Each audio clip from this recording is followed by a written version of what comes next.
Bienvenido a Ministerios BEA con el pastor Mauricio Sánchez Scott. Esperamos que este mensaje sea de bendición para tu vida.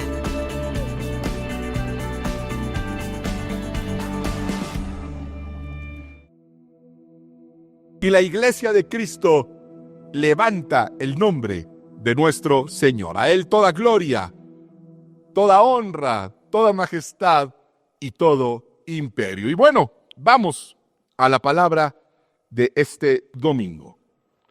Antes de entrar a la palabra, quiero comentar algo histórico.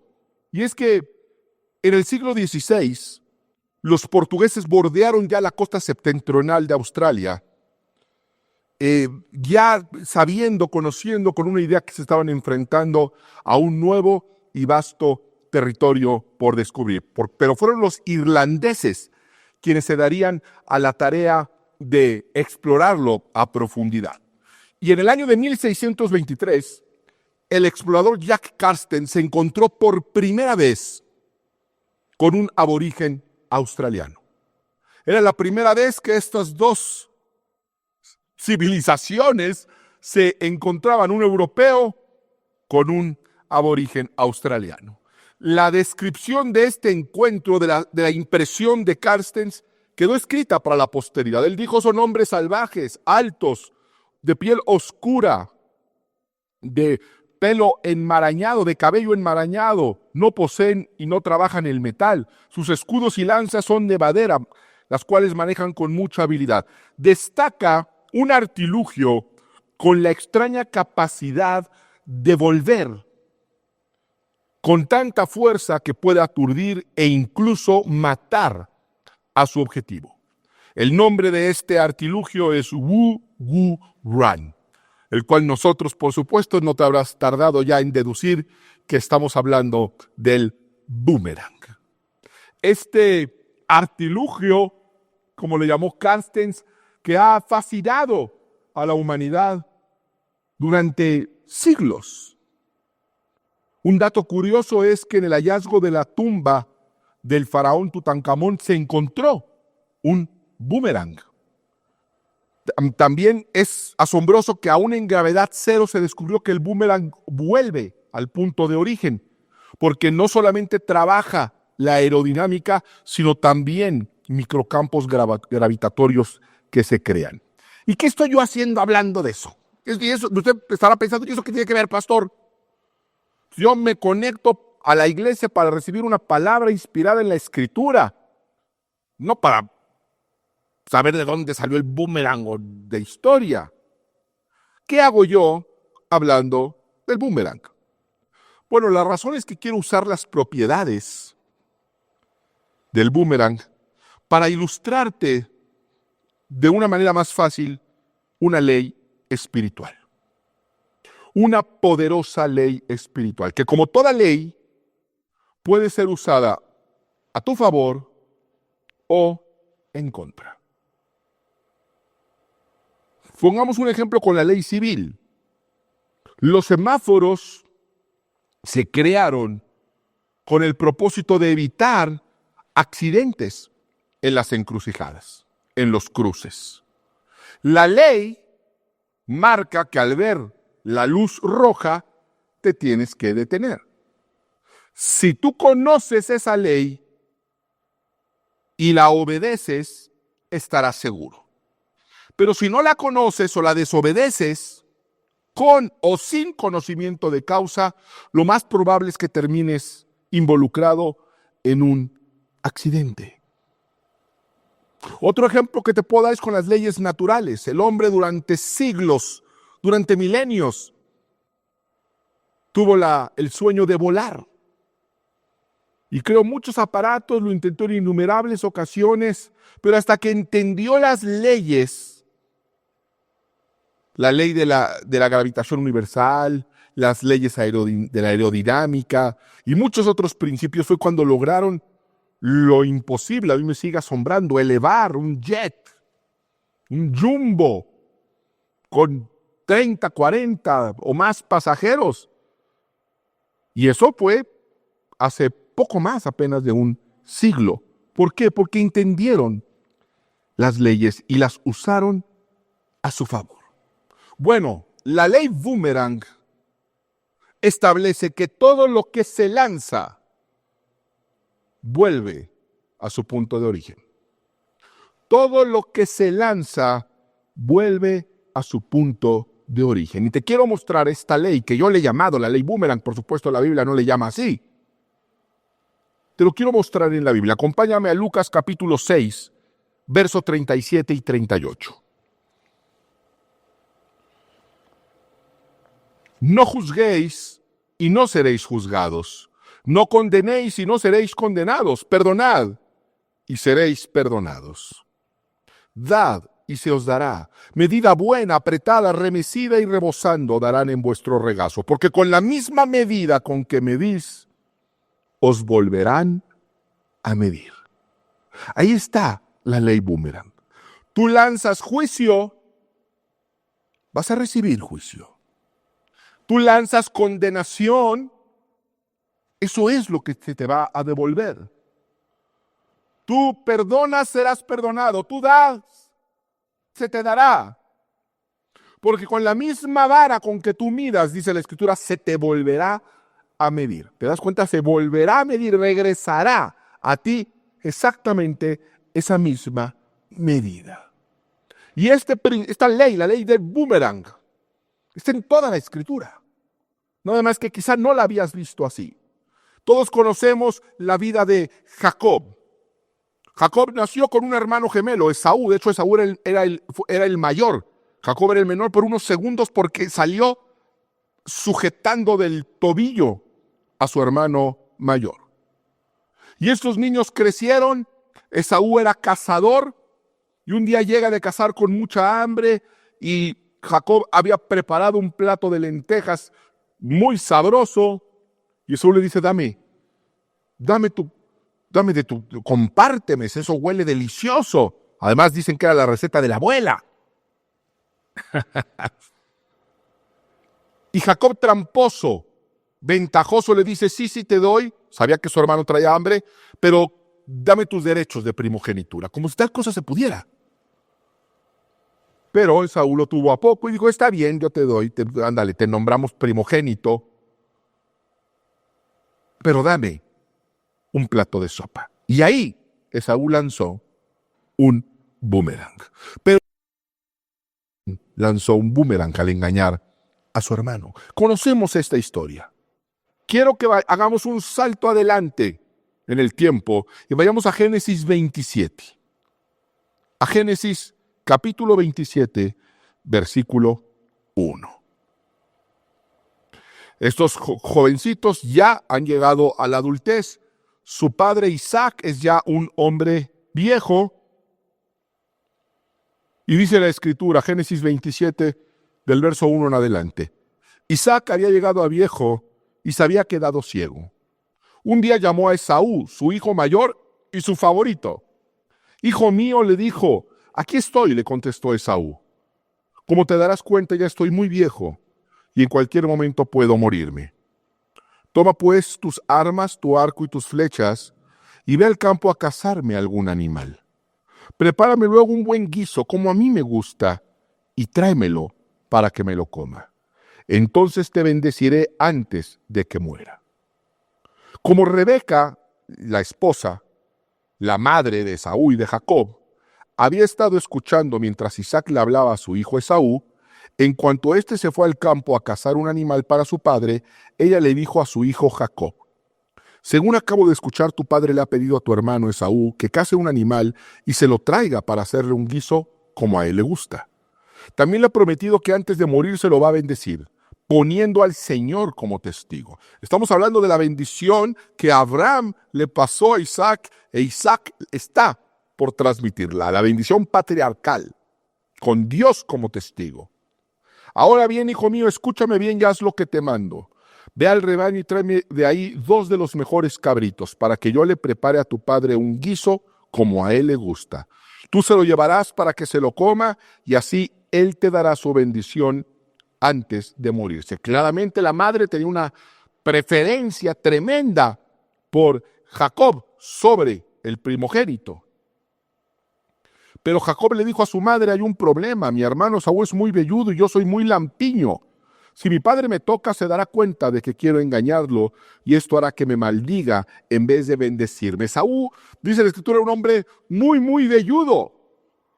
Si a usted le gustan los hombres de pelo en pecho, hubiera estado fascinada con Esaú. De hecho, eso significa su nombre. Un hombre velludo y además pelirrojo. Jacob no. Jacob era lampiño. Y dice, mi papá estará ciego, pero no tonto. Me va a tocar y se dará cuenta que lo quiero engañar en un asunto tan delicado. Y entonces la bendición se podría convertir en una maldición. Hijo mío, le responde la madre, que esa maldición caiga sobre mí, le contestó. Tan solo haz lo que te pido y ve a buscarme esos cabritos.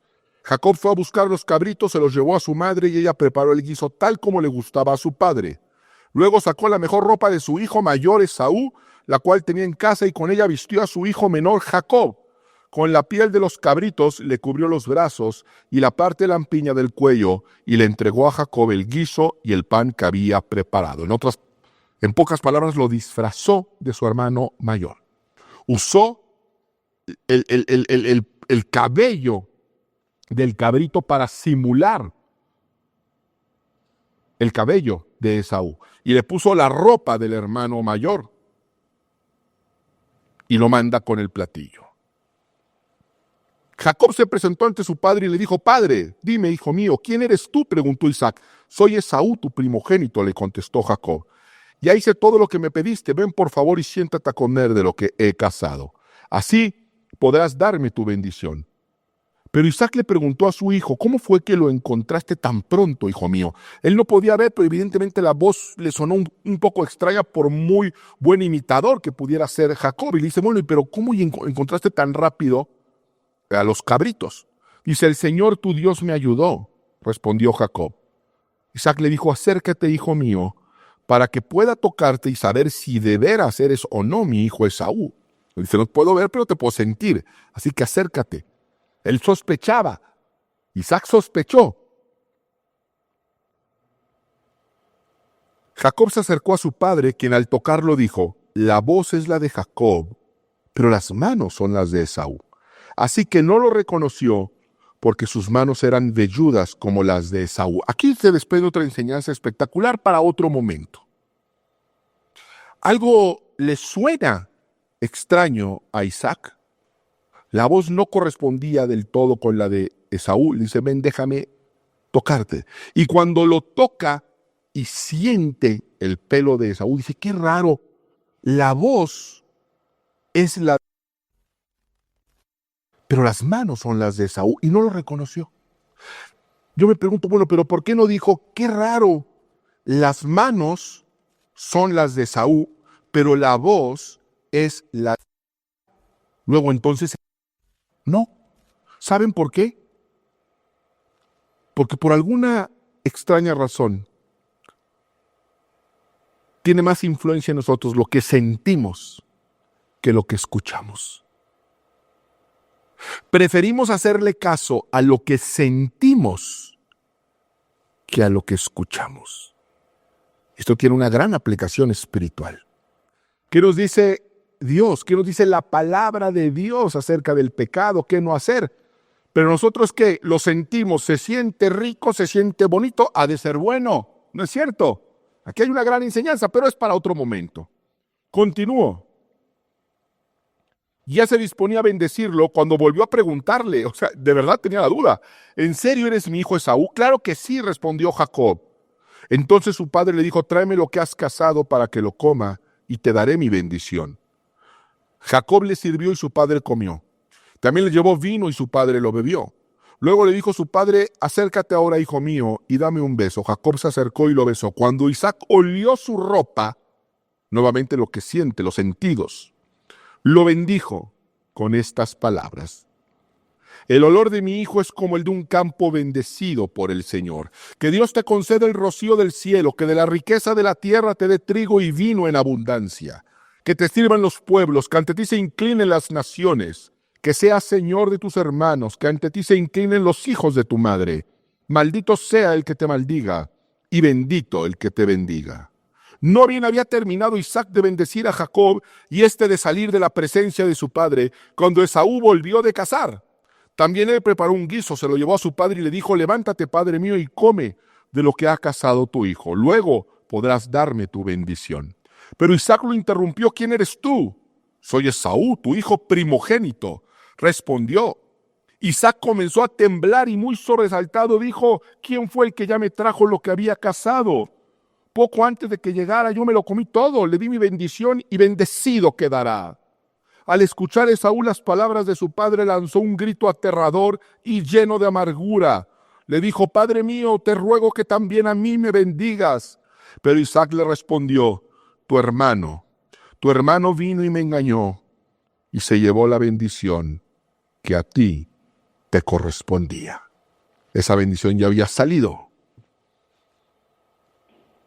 Y el receptor había sido Jacob, el usurpador.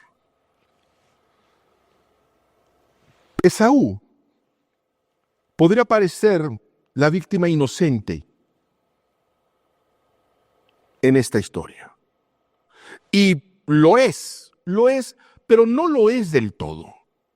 No lo es del todo. Hemos estado hablando de este principio boomerang. Y acompáñame al libro de Hebreos, capítulo 12, verso 16 y 17, donde se nos revela algo que trae luz a este hecho. Hebreos 12, 16 y 17. Y de que nadie sea inmoral ni profano como Esaú, quien por un solo plato de comida vendió sus derechos de hijo mayor. Después, como ya saben, cuando quiso heredar esa bendición fue rechazado. No se le dio lugar para el arrepentimiento, aunque con lágrimas buscó la bendición. El escritor de Hebreos nos deja ver que Esaú no es del todo una víctima, porque él ya había echado a andar. Él ya había lanzado un boomerang, él ya había despreciado en el pasado la bendición. Había despreciado la bendición prefiriendo un plato de lentejas. Bueno, pues ahora por otro plato, pero ahora de cabrito, la bendición lo desprecia a él. Porque lo que lanzas se devuelve. Rechazó la bendición lo rechazó a él. Pero este principio sigue porque todo el mundo ahí lanzó boomerangs por todos lados. Jacob se queda con la bendición, Esaú se entera, entra en cólera y lo quiere matar. Y la madre le dice a Jacob: huye, vete con nuestro pariente Labán y quédate allá un buen tiempo en lo que tu hermano se calma. Y él sale huyendo. Y conocemos la historia, estamos en terreno muy conocido. Él está ahí con Labán, conoce ahí a su hija Raquel, se enamora profundamente de ella y le dice a Labán: quiero casarme con tu hija. Dice: perfecto, ¿quieres casarte con ella? Trabaja para mí 7 años. Ese es el precio. Y él dice: ok. Era tanto su amor que trabaja 7 años para Labán. Y a los 7 años, la noche de bodas, él, en lugar de entregarle a la mujer que él amaba, le entrega a la hija mayor, a Lea. Es Lea quien entra al lecho nupcial. Jacob no se da cuenta, más que hasta el otro día, cuando ya se había consumado el matrimonio. Y va con el padre y le dice: ¿qué pasó? Dice: hubo una confusión. Pero no te preocupes. Si todavía quieres a mi hija, trabaja otros 7 años. Y aquí vemos nuevamente, él llegó ahí por un engaño. Y ahora él es el engañado. Y ahí se va a tener que quedar otros 7 años, en total 14. No es casualidad que se haya quedado 14 años. Para los judíos, un hombre adquiere la mayoría de edad justo a los 14 años. Es la edad, por ejemplo, en la que los jovencitos tienen su bar mitzvah. A esa edad es a la que les corresponde que su papá los bendiga, porque es cuando son adultos ya espiritualmente. 14 años. Eso se lo había robado la primogenitura que le correspondía a los 14 años, Jacob se la había robado a su hermano. Ahora Labán le roba 14 años a Jacob, quien había engañado no solamente a su hermano, sino también a su padre. No olvidemos eso. Y va a pasar el tiempo y muchas cosas que están en la Escritura.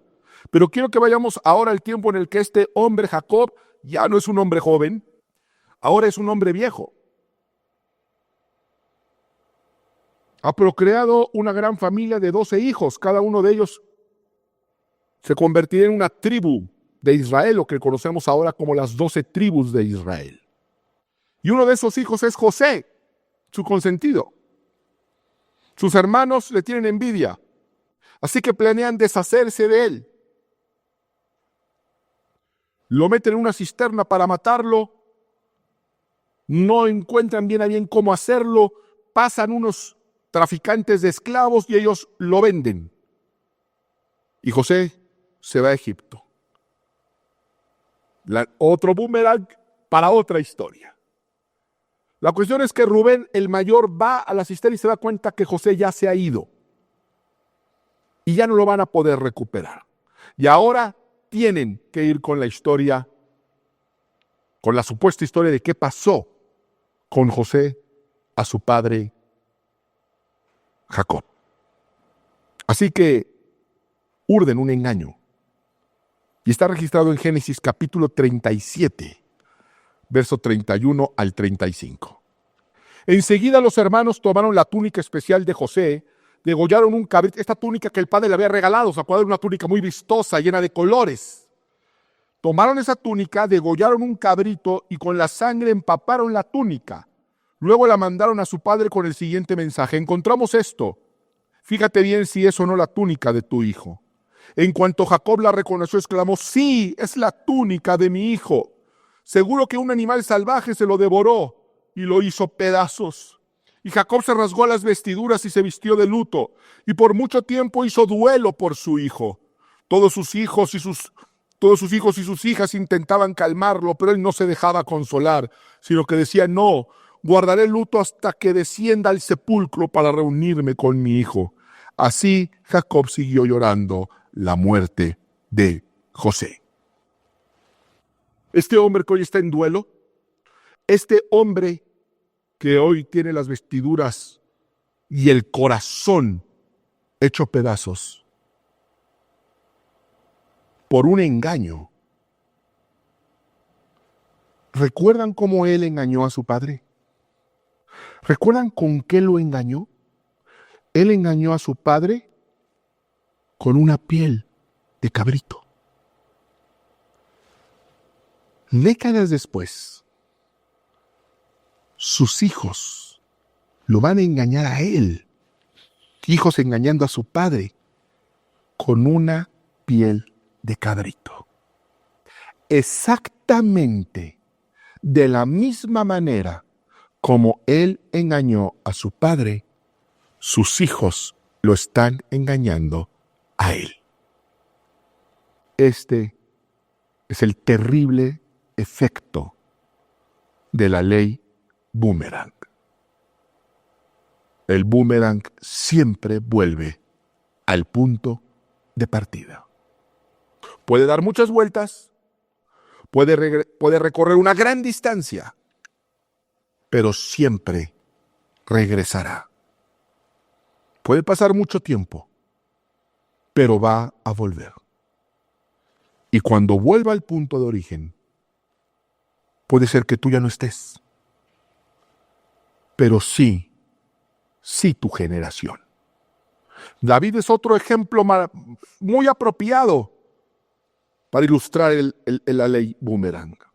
En una ocasión él sube y ve a una mujer muy hermosa bañándose desde la azotea. Conocemos la historia, es terreno muy conocido. ¿Y qué hace? Toma ilegítimamente a esa mujer que estaba casada, desposada con Urías. La toma ilegítimamente, abusa de su posición y le va a terminar costando la vida a un hombre al cual le priva además la oportunidad de ser padre. Así que abusa de una mujer, le priva la vida a un hombre y le roba la posibilidad de ser padre. Bueno, este rey David tendrá hijos con esa mujer y tendrá hijos con otras. Y con el tiempo, uno de sus hijos abusa de su posición y abusa de una de sus medias hermanas. Lo mismo que le hizo a Batseba, un hijo de él se lo va a hacer a una de sus hijas. Y ese hijo va a terminar muerto, privado de la vida, como Urías terminó privado de la vida. Y ese bebé que podría haber nacido del matrimonio ilícito de David y de Batseba, ese bebé que debió haber sido de Urías, va a morir también. El terrible efecto del boomerang. La Escritura nos dice en Deuteronomio 30:19, hoy pongo al cielo y a la tierra por testigos contra ti, de que te he dado a elegir entre la vida y la muerte, entre la bendición y la maldición. Elige pues la vida para que vivan tú y tus descendientes. El boomerang va a regresar. Nadie se sale con la suya. Y va a pegar en el punto de origen. Puede ser una casa, puede ser una familia, puede ser un apellido, puede ser un linaje. Pero lo que lanzas regresa. El sabio rey Salomón hizo una observación sorprendente. Fíjate lo que escribió en el libro del Eclesiastés capítulo 11. Eclesiastés 11:1. Lanza tu pan sobre el agua. Después de algún tiempo, volverás a encontrarlo. Lanza tu pan sobre el agua y después de algún tiempo volverás a encontrarlo. Reflexionemos en esto. Si yo agarro un pedazo de pan y lo aviento al agua, si lo aviento a un río, ese pan se va a deshacer. Ese pan se lo van a comer los peces. Ese pan se lo va a llevar la corriente. ¿Cómo que yo aviente el pedazo de pan al agua y lo voy a recuperar después de algún tiempo? Eso no tiene sentido en lo natural, pero es una ley espiritual. Lo que tú lances aún sobre el agua, lo ilustró de la forma más exagerada posible. Lo que tú lanzas, hasta el pan que tú lanzas en el agua, después de algún tiempo, de alguna forma, de alguna manera, va a regresar a ti. En 1885, un niño fue mordido por un perro rabioso. Su madre desesperada buscaba una solución, no existía cura para la rabia. Y tenía un conocido que conocía a un ilustre químico llamado Louis Pasteur. Nuevamente es una historia muy conocida. Esta madre desesperada lleva a su hijo y le dice, ayúdeme por favor, doctor. Y Louis Pasteur le dice, no tengo manera de ayudarte. Usted puede hacerlo. Y dice, bueno, he estado trabajando en una vacuna, pero está en fase experimental. Dice, se muere mi hijo. Así que Louis Pasteur toma la decisión de inocularlo, a riesgo de que saliera mal. Además, recordemos que era químico, no médico, se podía meter en un grave problema, pero era una situación de vida o muerte. Así que conocemos la historia. Él va a inyectar a ese niño y ese día nacería la vacuna antirrábica que salvaría a la postre millones de vidas. Esa historia es muy conocida. Lo que no es tan conocido es que 55 años después de este hecho, los nazis estaban ocupando París y querían exhumar los restos de Louis Pasteur para transportarlos a otro lugar. Y el vigilante del Instituto Louis Pasteur, donde estaba enterrado, se había adelantado anticipándose a la invasión nazi y había movido los restos del célebre químico a una locación secreta. Los nazis le exigieron que dijera dónde estaba el cuerpo. Y él prefirió entregar la vida antes de entregarles los restos de Louis Pasteur. Cuando la guerra pasó, el gobierno francés quiso rendirle un homenaje a este héroe que prefirió dar la vida antes de permitir que los restos de Louis Pasteur fueran exhumados. Y cuando preguntaron quién había sido este héroe, se dieron cuenta que era Joseph Münster, el joven al cual Louis Pasteur le había salvado la vida casi medio siglo antes. El efecto boomerang. Y fíjate lo que nos dice el libro de Proverbios. El libro de Proverbios es un libro lleno de sabidurías. Son apenas unas líneas, pero siempre llenas de sabidurías. Es así como los tweets de Dios, así es el libro de Proverbios. Vamos a ver uno de ellos, Proverbios 11, 24 y 25. Unos dan a manos llenas y reciben más de lo que dan. Otros ni sus deudas pagan y acaban en la miseria. El que es generoso prospera, el que reanima será reanimado. La ley boomerang. Unos das a manos llenas, bueno, pues si da manos llenas se va a quedar sin nada. No, uno da manos llenas y recibe más de lo que da. Otros ni sus deudas pagan, son codos, son tacaños. Dice, pues se van a enriquecer. No, acabarán en la miseria, dice la Escritura. Y hay muchos tipos y grados de miseria. El que es generoso prospera, el que reanima será reanimado. Y todo esto es para llegar a la pregunta que yo quiero hacerte en este momento. ¿Qué de lo que estás viviendo es el resultado de esta ley? ¿Qué de lo que está sucediendo en la circunstancia en la que estás es el regreso de una maquinaria que echaste a andar hace mucho tiempo? Aquí predicamos la palabra de Dios. Y la palabra de Dios siempre será un evangelio. Siempre será una buena noticia. La buena noticia es que esta ley, este principio, funciona también en positivo. Lanza boomerangs de bendición. Van a volver a ti. Sé generoso. Sé solidario. Sé piadoso. Sé caritativo. Sé comprensivo. Porque lo que lances va a regresar a su punto de origen. Y va a impactar en ti y en tu generación. Jesucristo dio esta enseñanza en Mateo 7:12. Así que en todo traten ustedes a los demás tal y como quieren que ellos los traten a ustedes. De hecho, esta es la ley y los profetas. Esta es la ley y los profetas. Tratar a los demás como te gustaría que te trataran. ¿Por qué hace esto Jesús? ¿Sabes qué quiere Jesús en tu vida? Bendecirte. Jesús te quiere bendecir. Y aquí está diciendo, ¿quieres ser bendecido? Muy fácil. Trata a los demás como te gustaría que te trataran.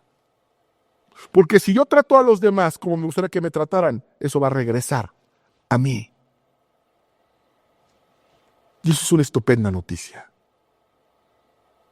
Lanza boomerangs de bendición, de comprensión, de amor, de perdón, de ayuda, de solidaridad. Quizá lo que te preocupe en este momento es qué pasa con los que ya lancé. ¿Qué pasa con esos boomerangs de infidelidad, de amargura, de traición, de violencia, de engaño, de usurpación, de inmoralidad, que ya lancé y que ahora, sabes, vienen inexorablemente de regreso? No, porque la trayectoria del boomerang solamente acaba cuando impacta con un objeto.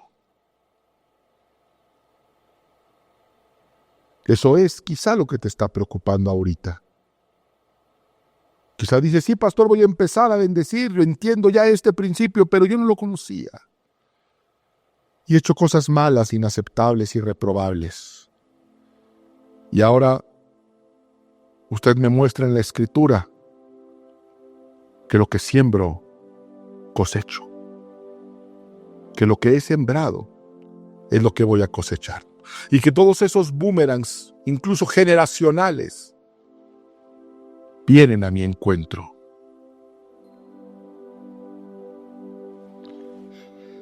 Durante su tiempo ministerial en la tierra, Jesús hizo muchas cosas. Enseñó la palabra, sanó a los enfermos, predicó el evangelio. Pero hizo algo muy curioso, lo hacía constantemente. Jesús rompía constantemente todas las leyes posibles. Parece ser que a Jesús le gustaba romper las leyes establecidas. Y no me estoy refiriendo únicamente a las leyes religiosas, como guardar el sábado o comer con las manos sin lavarse o reunirse con publicanos. No, me estoy refiriendo a todo tipo de ley.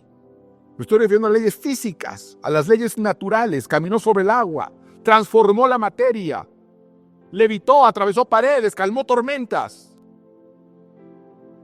¿Por qué haría algo así? Yo creo que Jesús quería dejar evidencia indubitable de que Él puede alterar las leyes. Él es el creador y quien ha establecido las leyes. Por lo tanto, Él es la única autoridad para alterarlas. Grandes hombres de la Escritura y mujeres como Elías, Abraham, Rahab, Noé, entendieron el principio boomerang y que había una manera de evitar ser impactado cuando el boomerang regresara. Por lo pronto, la Biblia dice, no te canses de hacer el bien.